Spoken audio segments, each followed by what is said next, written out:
Good evening. Welcome to Last Bell Boxing. We have an exclusive tonight. Joined as always by regular Carl. How are you, pal? Yeah, living the dream, fella. Living the dream. Good to hear, mate. And very special guest. People might know Daz from our live show, but we did a very special interview with him tonight. How are you, pal? Keeping I'm okay? all right. Yeah, I'm all right, mate. Thank you. A lot's been going on in your boxing world, I know, mate. So let's jump straight in. Little bit of news in the last week or so.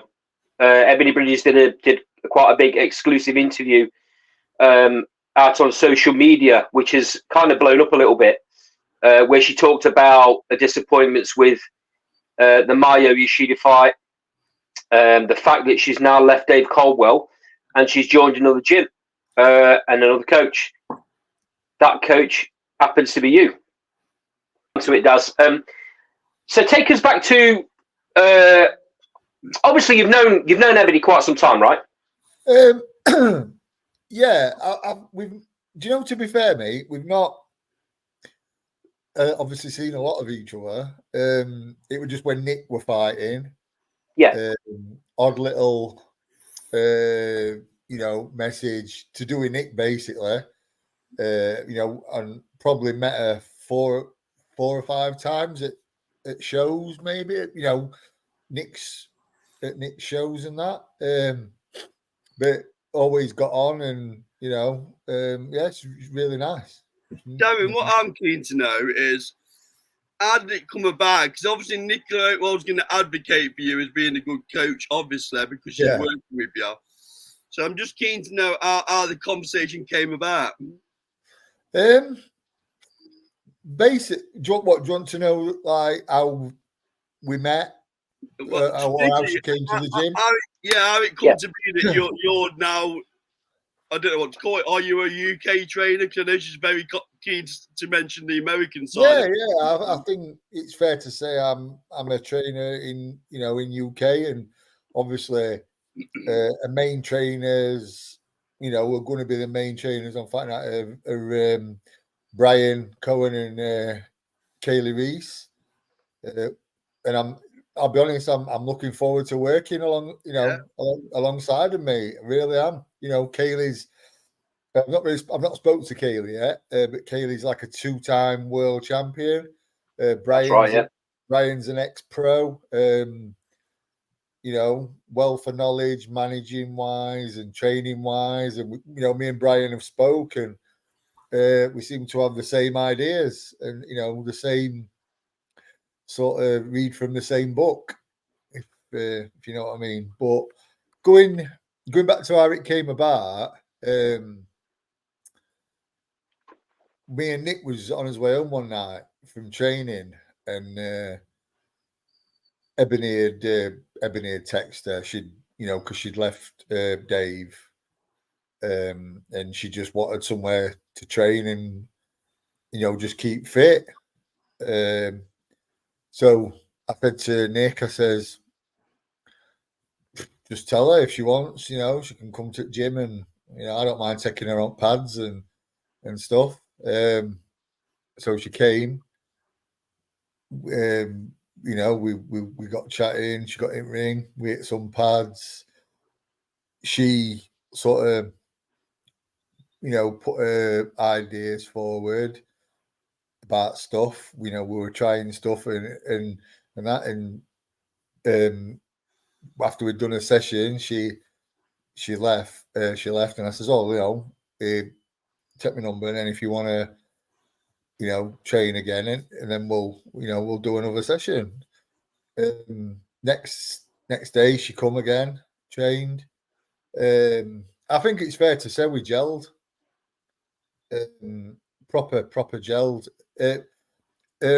She's first and foremost, she I don't know what the word is. She's a student of the game. I think that's fair to say. Well, Daz, I'd agree, because obviously she'd been in Australia, obviously where she was born coaching. She took herself to America. She's been with Mark Tibbs. She's been with Dave Caldwell. So a lot of different takes on boxing, isn't it?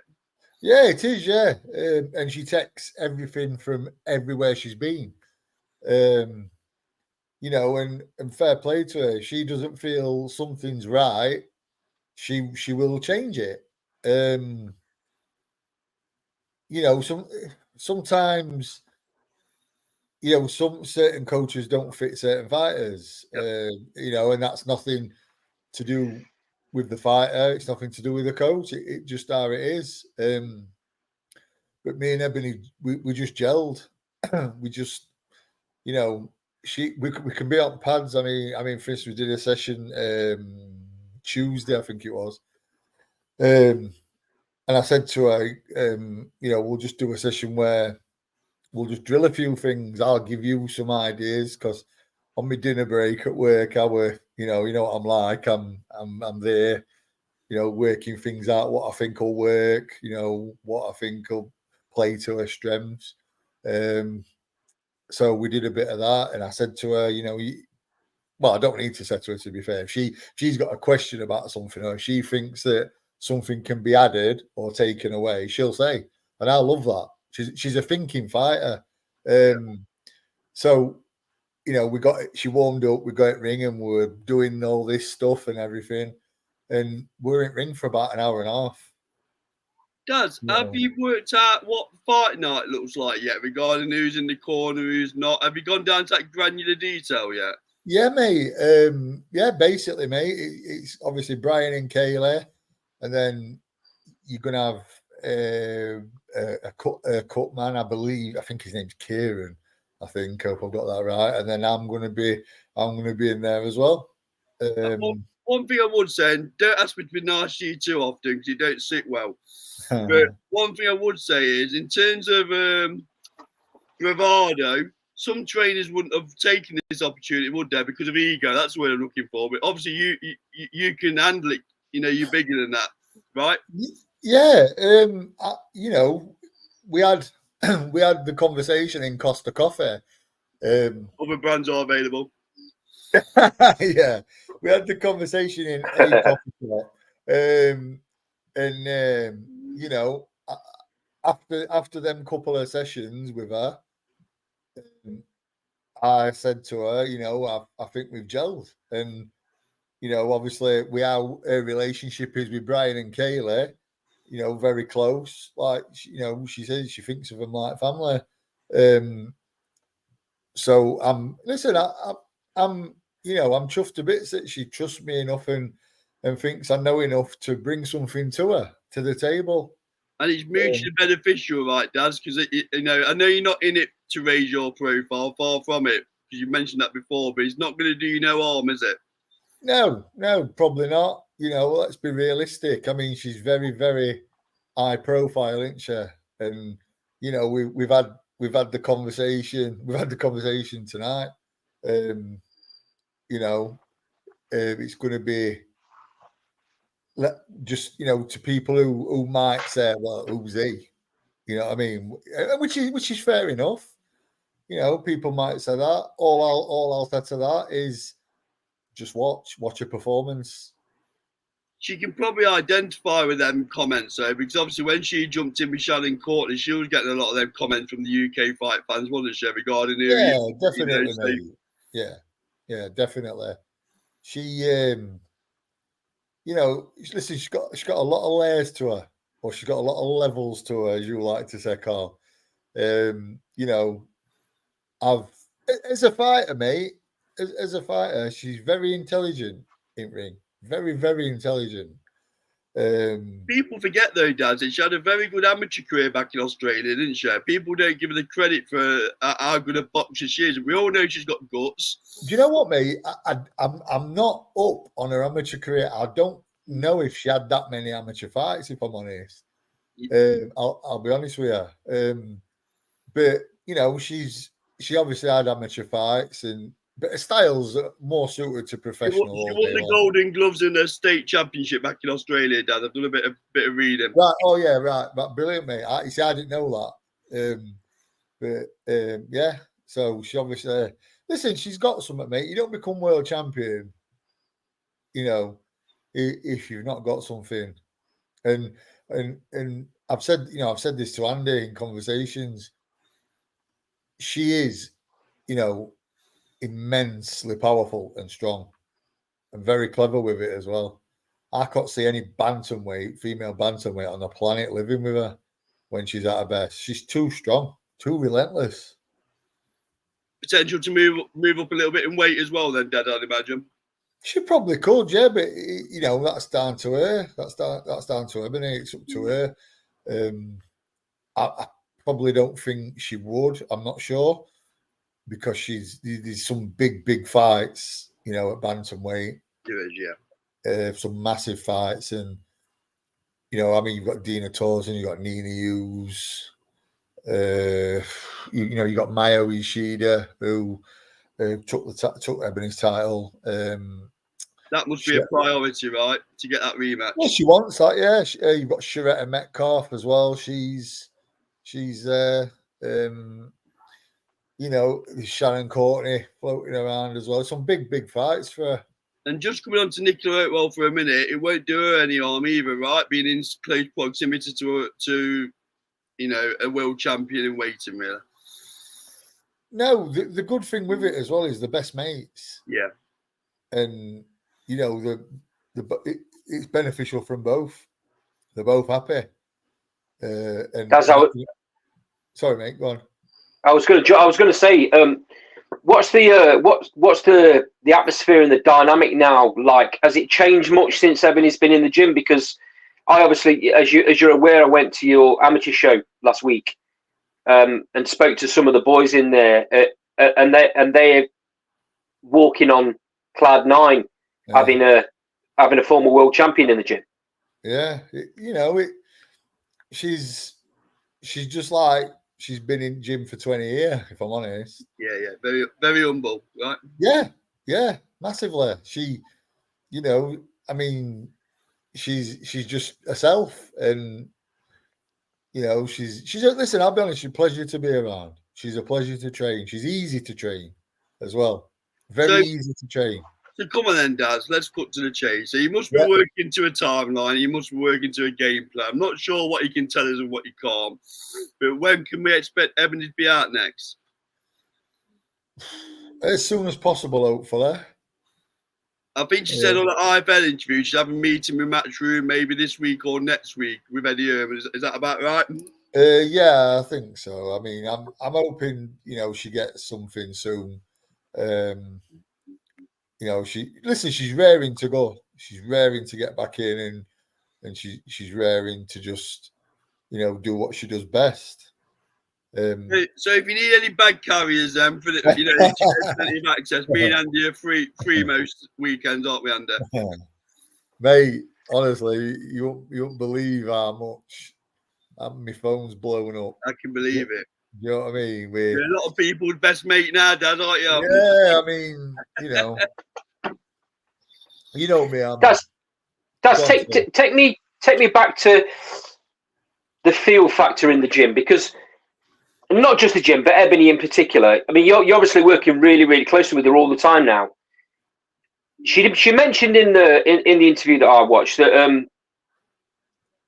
that it just didn't feel right with the last coach, that it didn't quite click. And you've already mentioned that you two have clicked really well. How much of a benefit is it having a best mate in the gym with her? Yeah, I think it's beneficial because she's happy. But I'll be honest, I think even if Nick weren't in gym, we would have clicked. Yeah, and she'd have been happy. She likes the feel of the gym, Daz, don't she? She likes the feel. Yeah, and do you know what? Rob's a great guy. Do you know what I mean? And I've got to give Rob a bit of a shout out because as much as I'm working with Ebanie, Rob's got his eagle eye and all helping. So it's all good. But yeah, she just loves how the gym is. She says it reminds her of back home.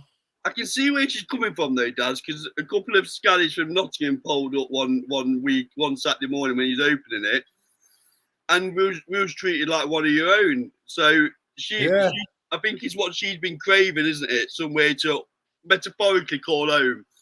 Yeah, she come into the gym and she would just chat like everyone else would chat.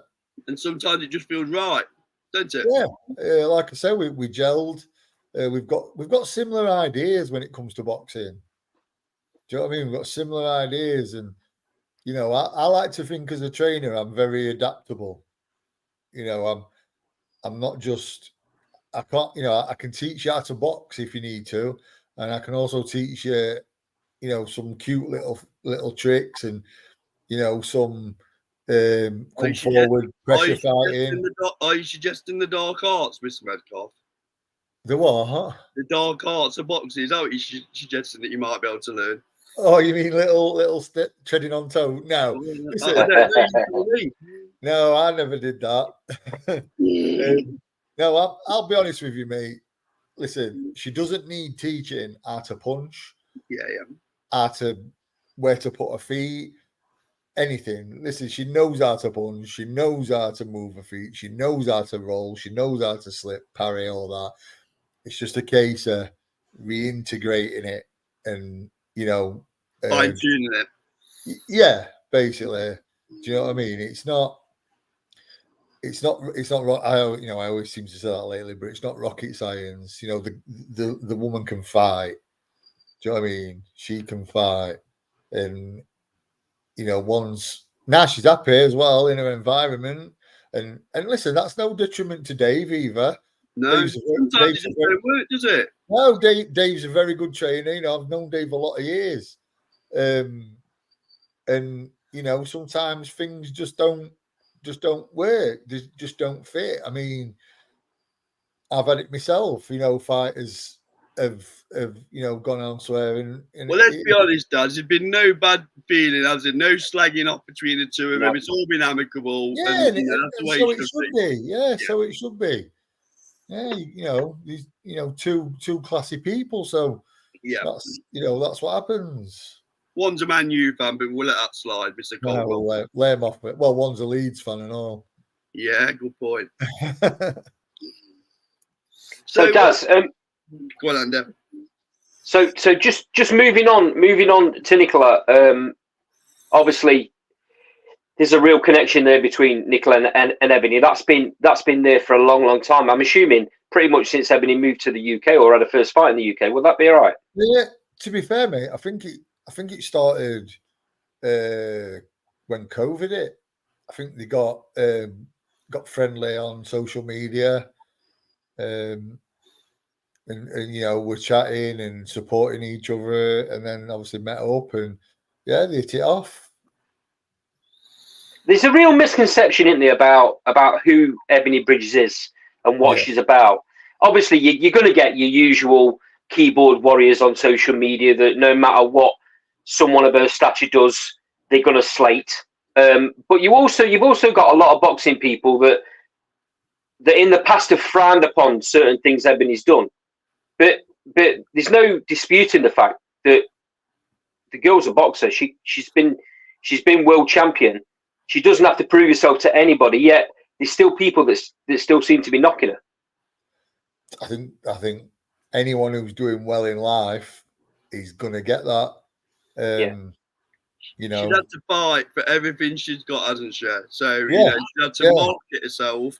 I always think there's two sides to Ebanie. There's an alter ego who does all the showing off and the Conor McGregor bit, and then there's probably another side to Ebanie when she's getting her head down, training in camp. Yeah, I mean, I'm not gonna sort of say, yeah, I know her inside out because we've only just started working together. But I'm a pretty good judge of character, and she's just a bit. I'm going to sneeze. She's probably one of the most genuine people I've ever met. I'll be honest, Daz, if she couldn't talk how she talked in terms of selling herself and some of the antics that she did, she probably wouldn't be where she is at the minute. So more props to her. Yeah, what a great job she's done. Yeah. I mean, it's an hard game, mate. But the good thing about Ebanie is, and I've said this to her today, as well as she markets herself, as well as what she does, all that. The thing is, she can actually fight. Yeah. You know what I mean? So it's not as though she's all style and no substance. Do you know what I mean? That's why the Absolutely. product's so good, though, doesn't? That's why the product's so good, because not course only it can she fight, she can sell herself as well. Yeah, So there's a reason why she's with Matchroom, right? yeah, definitely. She, we've had conversations, and I've like, I'll be honest with her. She's like, I got asked today, how do you concentrate training here? I says, what do you mean? And and this is from obviously one of people who see her on social media and all Yeah, that. yeah. And I says, listen, mate, I'll be honest. I says, I see her as like the little sister I never wanted. So she's a bloody wind up merchant. Do you know what I mean? And we do. We have banter. We have a laugh with each other. And she has it. Listen, she has it with everyone at gym as well. Do you know what I mean? Not just me. She's very approachable. Listen, I'm not just saying it because I'm helping to train her, but she's very approachable. But she's a very, very serious individual as well when it comes to boxing. She won't have, when she's training, she won't have any interruptions. She won't have any photos and interruptions. She's 100% serious. Yeah. And to me, this Ebony, who is this, I'm not saying she weren't focused, but who's happy, knows what she wants to do, knows what she's gonna do, spells trouble for bantamweight The division. thing I admire her for, Daz, is because she come up the hard way. She jumped in with Courtney on 4 weeks' notice, took the chance, and grabbed it by the knackers, didn't she? Well, arguably, she, there's people who think she should have won that fight. Yeah, like I said, I think she's done really well to market herself and climb to the top of the boxing ladder, really. Yeah, like definitely. I said, Eddie Hearn won't be keeping her for the sake of it, would he? She's obviously a very good fighter and a very good product. Without a doubt, mate. Without a doubt. Eddie's not daft, is he? Guys, you touched on the American team slightly earlier on. Let's talk a little bit more in depth on that. So obviously, you mentioned Kaylee Reese being a former 2-weight world champion. I think she actually boxed for 3 world titles at 3 different weights, but wasn't quite successful with the third one. And Brian Cohen, who was the light heavyweight champion in the States. There's obviously a lot of history there, and I believe that Ebony's been with that team for quite some time. Yeah. Have you had the opportunity to have an in-depth conversation with him yet? I've not spoke to Kaylee, but I've spoke to Brian. I mean, Kaylee and Brian are married, I believe. Right.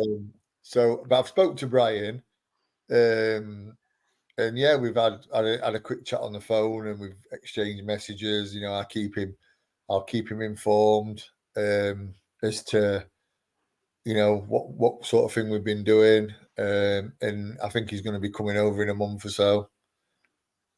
So I'll look forward to working with him. I do, honestly.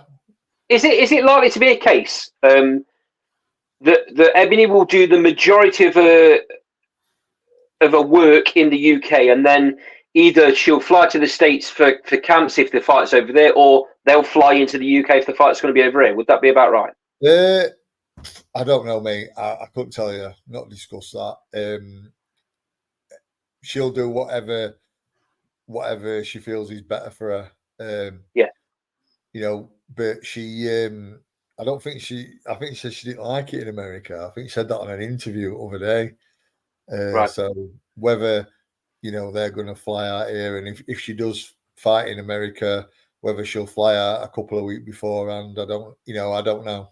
She said she'd fly them in, Daz, on that interview. Yeah, they're gonna, they'll be coming in. But like I say, I'm looking forward to them coming. But yeah, me and Brian have chatted, and me and Brian seem to hit it off as well. And I think the main thing is we both want the same thing. We want Ebony to get back to where she were and where she should be, because that last fight, it wasn't Ebony. We all know that. A lot of things probably Maya was probably like a 5th choice opponent.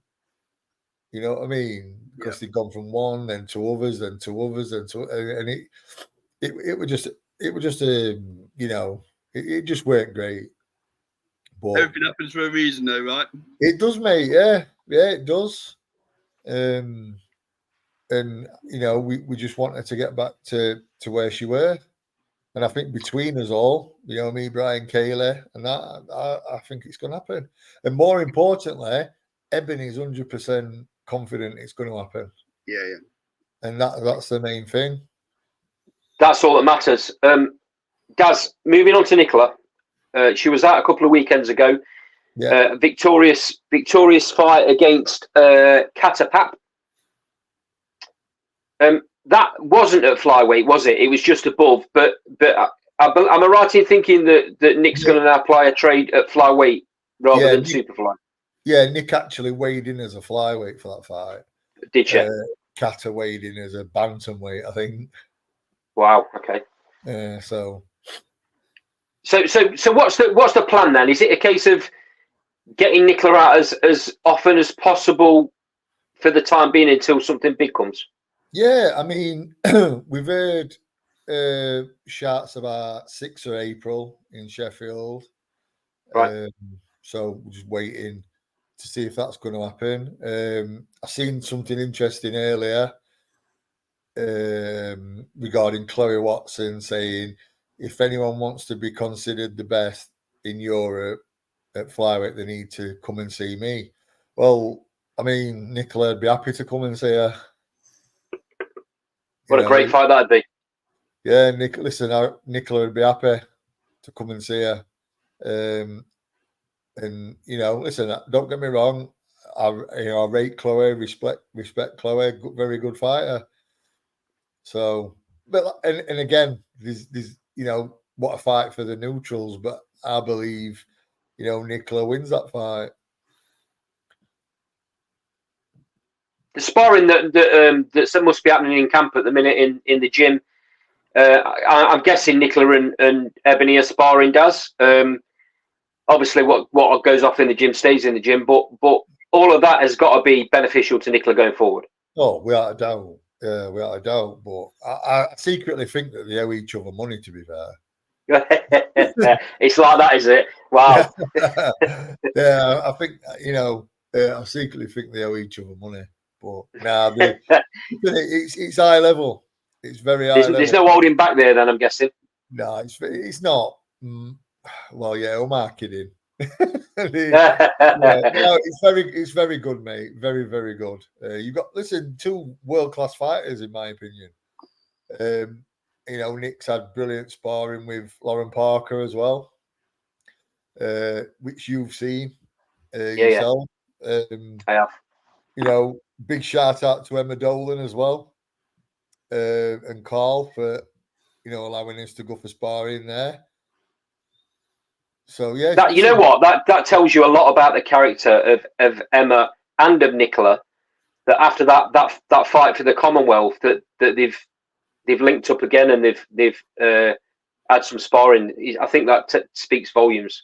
Yeah, I mean, I actually messaged Carl they fought on the Friday, and I actually messaged Carl on the Saturday and said, "Look, right. if you want any, you know, if you fancy getting them together for some sparring,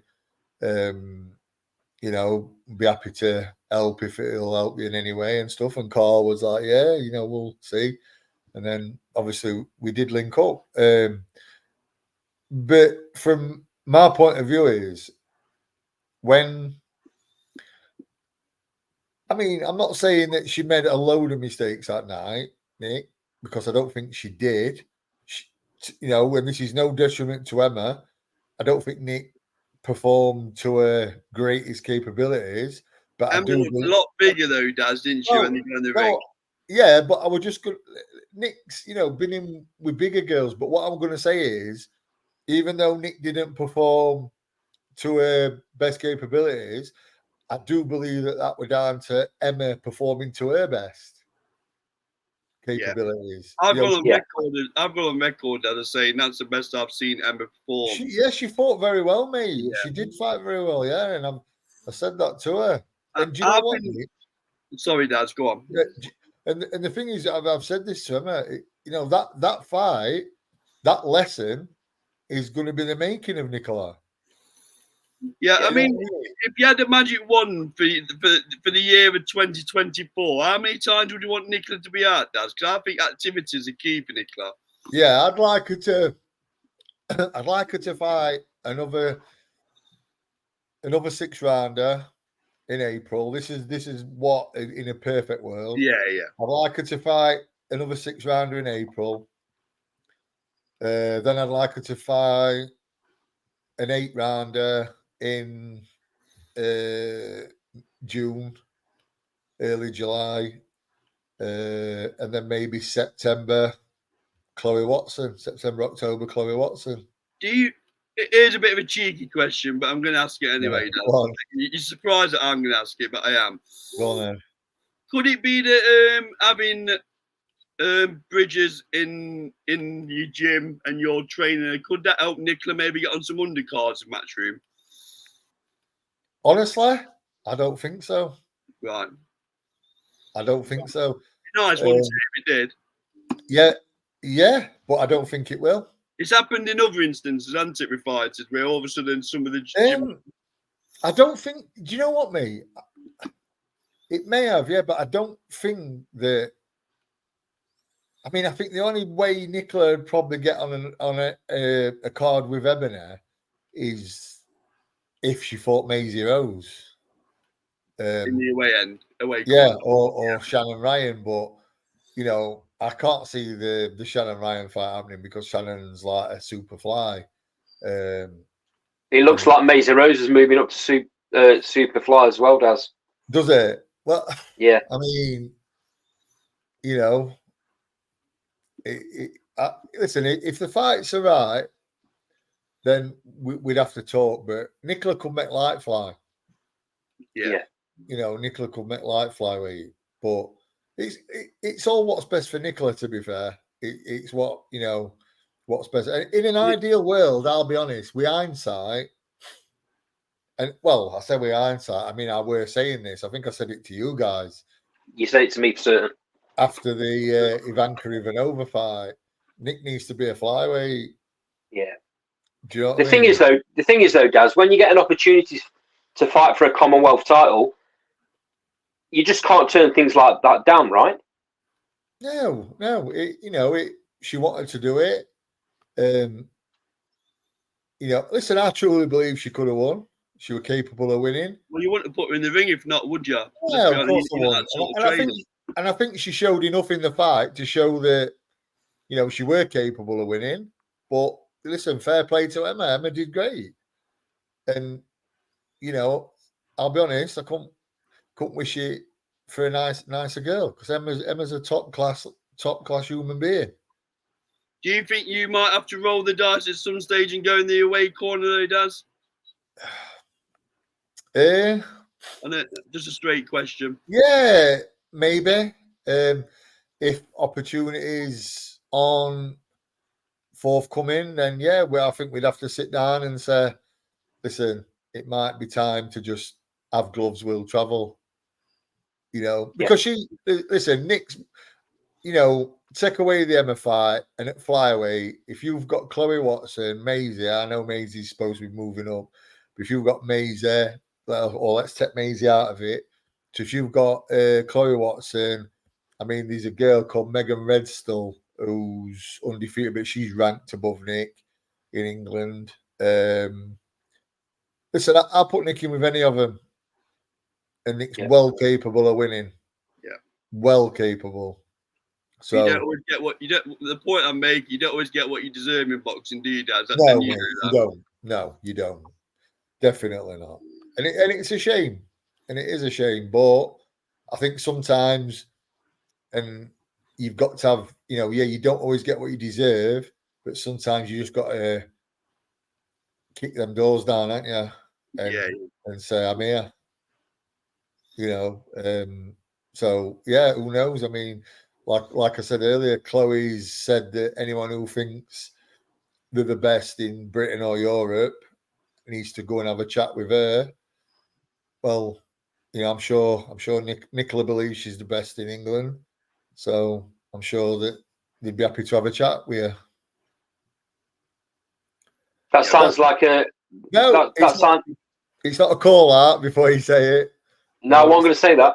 No, it's not a call out, but perfect place to end the show. He was going to say what he comes out with all the time. Yeah. Oh, sorry. Yeah. Sorry. I was going to say that. I was going to say it's a very good place to bring the interview to an end. Thank you very much for your time, mate. It's been really good seeing the other side of the conversation with regards the Ebanie situation. So obviously it goes without saying, Last World Boxing will be watching everything that happens down at Riley's gym going forward, mate. Thanks for your time, and we'll see you soon. Yeah. See you Cheers. soon, mate. See you later, pal.